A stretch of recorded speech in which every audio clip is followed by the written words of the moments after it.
Radio 1 ju prezanton ciklin e temave Mos u trishto. Kërko strehim tek Allahu. Allah është emri më i madh e më i respektuar. Disa thonë se emri Allah ka këtë rënjë e lehe që do të thotë atë që e duan dhe qetësohen zemrat. Atë që zemrat kërkojnë dhe në të gjejnë strehim. Prandaj Muhamedi i mësonte të bijes së tij Fatimes këtë lutje. Allahu, Allahu është Zoti im, atij nuk i përshkruaj shok. Në Kur'an thuhet: thuaj, kush e zbriti librin me të cilin erdhi Musai, e që ishte dritë e udhërfyes për njerëzit, e të cilin ju e bëni të shpërndarë në letra që disa i paraqisni, kurse shumicën e fshihni? Dhe u mësuat çka nuk e dinit ju as prindrit tuaj? Thuaj, e zbriti Allahu. Ai është mbizotërues ndaj robërve të tij. Ai di hollësisht punët e tij dhe të robërve të vet. Allahu është shumë bamirës për robërit e vet. Ai e begaton atë që do. Ai është i gjithfuqishmi, ngallënyesi. Ata se çmuan Allahun me madhështinë që i takon, ndërsa në ditën e Kiametit e tërë toka është në grushtin e tij, e qiej të mbështjellë në të djathtën e tij. Ai është i pastër nga tmetat dhe i lartë nga çka i shoqërojnë. Përkujto ditën kur ne palosim qiellin si palosjen e fletëve në libër. 3 gjëra me rëndësi. Duke studiuar librat që flasin për çështjen e brengosjes dhe depresionit, pa marrë parasysh nëse janë nga të parët tanë, nga letrar apo historianë të ndryshëm, nga librat e lindjes apo perëndimit, nga përkthime të ndryshme dhe revista apo gazeta, nxora 3 gjëra me rëndësi që mund të merren si bazë për shërimin nga depresioni e brengosja. Lidhja e fortë me Allahun, adhurimi i tij dhe respektimi i fjalës së tij. Kjo është çështja më madhore e besimit islam. Ai është Zoti i qiejve dhe i tokës, dhe çka në mes tyre, pra atë adhuroje, e në adhurimin ndaj tij bëhu i qëndrueshëm. Mbyllja e dosjes së të kaluarës me të gjitha trishtimet dhe problemet që ngërthen ajo, dhe fillimi i një jete të re me ditë të reja. Lënia e të ardhme së largët dhe mos thellimi në gjërat që do vinë. Të gjitha profecitë, pritjet, frikat për të ardhmen duhen haruar dhe duhet jetuar në kufijtë e ditës. Aliu, kalifi i 4, ka thënë: ruaju nga shpresa e gjatë, sepse ajo të bën të harrosh. Dhe ashtu ai dhe ushtria e tij u sollën në tokë me kryenetësi ndaj së vërtetës dhe menduan se nuk do të kthehen te ne. Kam njohur para ca kohësh njerëz që parashikonin se në të ardhmen do të ngjajnë gjëra të dëmshme e të frikshme që ende s'kan ndodhur. Kështu vazhdonin të friksonin veten dhe të tjerët. Shembulli i tyre është ai i të burgosurit në burgjet kineze, mbi kokat e të cilëve kanë vendosur rubinet që rrjedh ujë. Duke pritur pikat e ardhshme të ujit, i burgosuri çmendet. Allahu i ka përshkruar kështu banorët e xhehenemit. Po për ata që nuk besuan, është zjarri i xhehenemit. Ata as nuk gjykohen që të vdesin, të rehatohen, e as nuk u lehtësohet ndëshkimi. Kështu e ndëshkojmë secilin që është shumë i pabesim. Dhe aty as nuk do të vdes, as nuk do të jetoj. Sa herë që u digjen lëkurat, ne undërrojmë lëkurat të tjera që të shijojnë dënim. Allahu është i plotfuqishëm, i drejtë. Drejtoje atë që gaboi ndaj teje dhe Allahut. Një poet thotë: te gjykuesi absolut të gjithë do përfundojmë, dhe te ai të gjithë kundërshtarët do të dëshmojnë. Mjafton për njeriu drejtësia që një ditë Allahu do t'i grumbullojë të gjithë njerëzit dhe do të mbizotërojë e drejta. atë ditë nuk ka pa drejtësi. Gjykues është Allahu dhe dëshmitar janë melekët. Në ditën e gjykimit, ne do të vëmë peshore të drejta, e askujt si bëhet e pa drejt asgjë. Dhe nëse është vepra sa një kokër meli, ne do ta sjellim atë. E mjafton që ne jemi llogaritës. Kisra dhe gruaja e moshuar. Buzrjam Hariu, njeriu i urtë i Persisë, tregon se një grua e moshuar persiane kishte një pul në kasollën e saj, që ishte në kufi me pallatin e mbretit Kisra. Një ditë, para se të shkonte në një fshat tjetër për rreth, ajo tha: "O Zot, në duar tuaja e lë këtë pul." Pasi mungoi një kohë gjatë, mbreti vendosi ta zgjerojë pallatin e tij dhe në këtë rast urdhëroi ushtrinë që të therrin pulën e plakës dhe të rrëzojnë kasollën.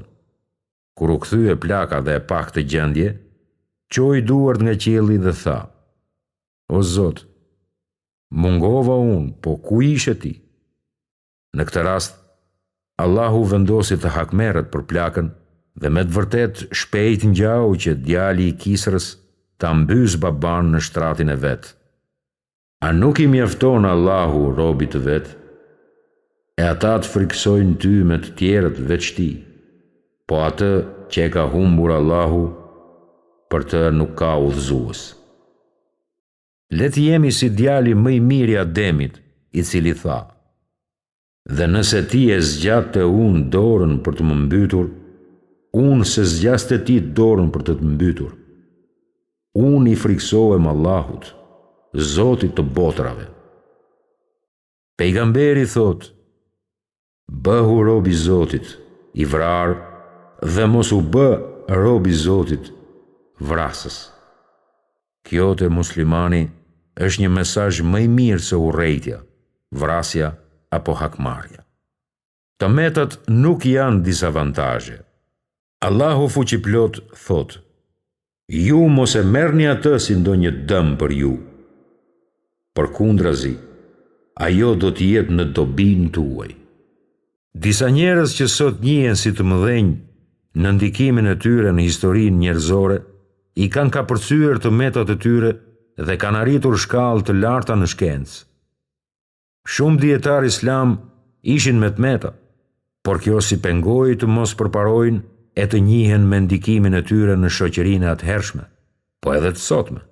Për shembull, ata: Said ibn Gjubeir, Katade, Buhariu, Tirmidhiu, Ebu Hanife e të tjerë. Shumë njerëz të mençur në botë i ka goditur verbëria, por kjo nuk i pengoi në jetën e tyre. Për shembull, Ibn Abasi, Ibn Mektum, El Ameshi, Jezid ibn Haruni e të tjerë. Kam lexuar edhe për shumë dietar të tjerë që ishin me tmeta trupore, por që nuk i pengoi kjo që t'i ofrojnë njerëzimit shumë çka nga shkencat e ndryshme. Ju dhuron dritë që ecni me të. Një diplom nga një universitet prestigjioz nuk është gjithçka. Mos u dekorajoni, e as mos e humni shpresën pse nuk keni mundur të merrni një gradë universitare. Edhe pa diplom në dorë, mund të shkëlqeni dhe t'i kontribuoni mjaft njerëzimit. Sa njerëz të famshëm dhe të shquar për të cilët keni dëgjuar, janë pa një gradë universiteti. Ata ja dolën mban në jetë dhe ka përcyen pengesa të pakalueshme me vullnet të hekurt dhe vendosmëri të fortë. Mes dietarëve islam të sotëm janë shumë të shquar pa tituj. Sheikh Ibn Bazi, Malik Ibn Nebiu, El Akadi, Ebi Zehrah, El Maududi, El Nedewi, janë vetëm disa në mesin e të shumtëve që më vinë ndërmend.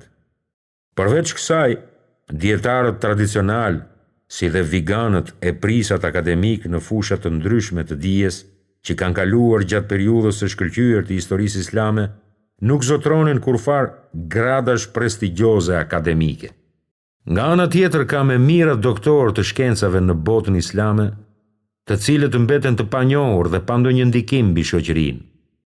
A mundesh ti të gjesh ndonjë prej atyre apo të dëgjosh edhe një pëshpërim të vetme prej tyre?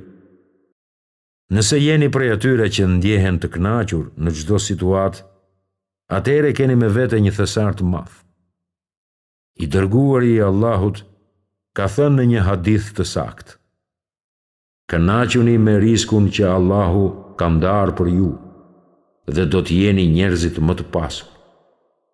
Duhet të jeni të kënaqur me familjen tuaj, me të ardhurat tuaja, me makinën tuaj dhe me punën tuaj.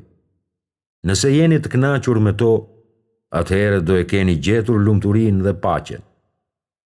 Në një tjetër hadith të saktë, pejgamberi citohet këtë thënë: pasuria e vërtet është ajo e shpirtit.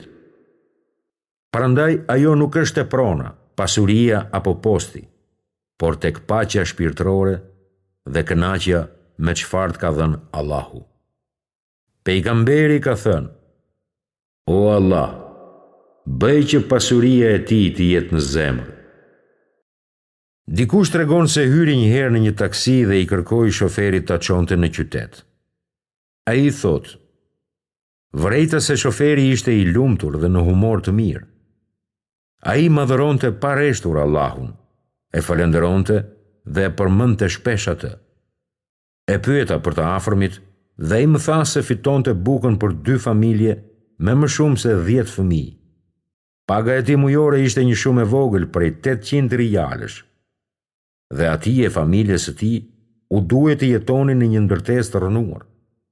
Prap se prap, mendjen e kishte në paqe sepse ishte mirënjohës për atë që Allahu i kishte caktuar. Treguesi i kësaj ngjarje vazhdoi e tha: u mahnita teksa e krahasova këtë njeri me të tjerët që bënin një jetë në bollëk, me para, makina luksoze dhe vila të mëdha. Me gjithë një kamje të tillë, ata bëjnë jetë aq të mjera dhe duke u menduar, e kuptova se lumturia nuk qëndron te pasuria. Kam njohur një manjat i cili kishte me qindra miliona dhe disa pallate. Ai ishte i mirë në marrëdhëniet e tij, zjente nga tërbimi dhe për herë ndodhi i zhytur në një gjendje depresioni. Ai vdiq i veçuar nga familja dhe kaloi tërë këtë mjerim vetëm pse nuk ishte i kënaqur me atë që i kishte dhënë Allahu. Pas gjithë kësaj, ai dëshiron që unë t'i jap më tepër. Jo pra. Vërtet, ai që e kokfort dhe kundërshtues i argumenteve tona. Shekuj më parë në Arabi, njerëzit gjenin prehje duke u izoluar në shkretëtir, larg jetës pranë njerëzve. Njëri prej tyre tha në një 2 vargësh: kujitja e dhelprës filloi të më pëlqej. Pastaj dëgjova zërin e njeriut e për pak u bëra erë. Sufjan e Theuri ka thënë: kam mall në një lugin të errët të jetoj, ku asnjëri fytyrën të mos ma shikoj. Transmetohet në një hadith se i dërguari i Allahut ka thënë: shpejt do të vijë një kohë kur pasuria më e mirë e muslimanit do të jetë dhia, me të cilën ai ndjek pellgjet e shiut dhe shtigjet e maleve. Ai do të largohet prej sprovimeve bashkë me fenë e tij. Në kohëra sprovash, zgjedhja më e mirë e një muslimani është të largohet prej tyre. Kur kalifi Uthman u vra pa drejtësisht, Ibn Umeri, Usame bin Zeidi dhe Muhammed ibn Muslime ndejtën larg sprovave që vijuan. Unë njoh njerëz të cilët janë kapluar me varfëri, mjerim dhe pikëllim. Në secilin rast prej tyre, shkaku i tatëpjetës së tyre ishte se ata qëndruan larg nga Allahu. Mund të shihni se njëri prej tyre ishte i pasur në rehati dhe në shëndet të mirë nga Zoti i vet. Atëherë, ai i ktheu shpinën bindjes ndaj Allahut. Ai u bën neglizhent në faljen e namazit dhe filloi të kryente mëkate të mëdha. Ndaj, Allahu ja mori shëndetin e pasurinë dhe i zëvendësoi ato me hallet e varfërisë, shqetësimit dhe ankthit. Ai ra nga njëri mjerim në tjetrin, nga një pikë e ulët te një tjetër dhe më e ulët. Allahu fuqiplot thot: e kushdo që i kthen shpinën për kujtimit tim, pa dyshim do të ketë jetë të vështirë. Kjo sepse Allahu nuk e ndryshon një mirësi që ja ka dhuruar një populli pa ndryshuar ai çfarë ka në vete. Çfarëdo e keqe t'ju godas është pasojë e veprave tuaja, e ai fal shumë. Sikur ata të pafet të ishin futur udhës së drejtë, ne do u lëshonim atyre ujë me bollëk. Po të mund të bëja një mrekulli, ndoshta do të kisha hequr prej jush tërë hallet dhe pikëllimin. Mirë po i privuar nga kjo aftësi, po ju këshilloj një recetë që jepet nga dietarët islam. Të adhuroni krijuesin, pa i shoqëruar asnjë shok.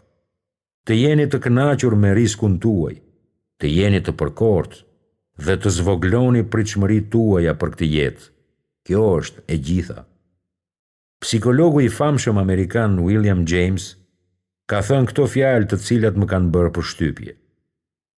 Ne, raca njerëzore, përfytyrojmë atë që se kemi dhe nuk e falenderojmë Zotin për çfarë kemi.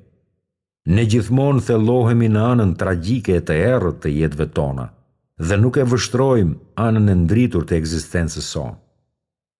Ne i qajmë ato gjëra që na mungojnë dhe sjemi të lumtur me atë që zotrojmë. Allahu i lartë madhëruar thot: po të falenderoni, do t'ju ashtoj të mirat. I dërguari i Allahut lutej dhe kërkoi strehim tek Allahu prej shpirtit të pangopshëm. Transmetohet në një hadith: atij që preokupimi kryesor i bëhet përjetësia, Allahu do t'ja lehtësoj gjërat dhe do bëj që pasuria të banojë në zemrën e tij dhe bota do vijë drejt tij pavarësisht nga mospëlqimi i saj. Atij që preokupim kryesor i bëhet kjo botë, Allahu do t'ja shprish punët dhe do të vendosi varfërimi midis dy syve të tij. Dhe bota nuk do shkojë drejt tij, përveç asaj që i shkruar atij.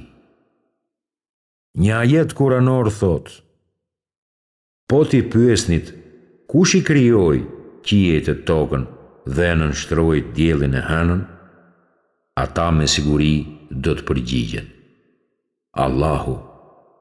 Si pra devijojnë kështu?